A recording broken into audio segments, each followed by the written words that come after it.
Hot topic and issue pag-usapan natin. The Boys champ Sopronio Vasquez nagkaroon ng courtesy call kay Pangulong Ferdinand Marcos Jr. Sa muling pagbabalik nga ng bansa ng The Boys champ na si Sopronio Vasquez, kabit-kabila nga ang naging schedule nito sa pananatili niya ng 2 linggo sa bansa matapos ang kanyang homecoming sa 8 Showtime na talaga namang inabangan dahil na rin sa 8 Showtime ang kanyang naging unang tahanan at nagbigay sa kanya ng daan para makilala matapos ngang sumali si Sopronio sa tawag ng tanghala na umani naman ang samot-saring komento sa social media.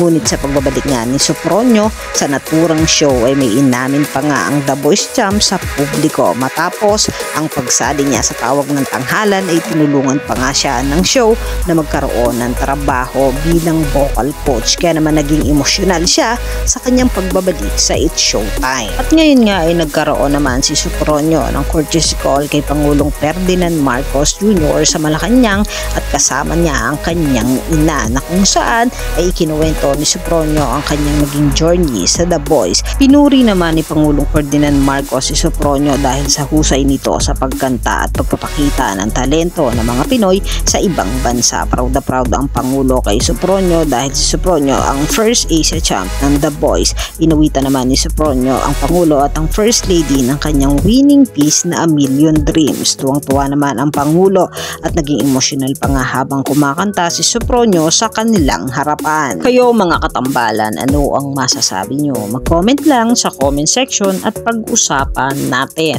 Yan ang mga hot topic and issue dito lamang sa Tambalang JK.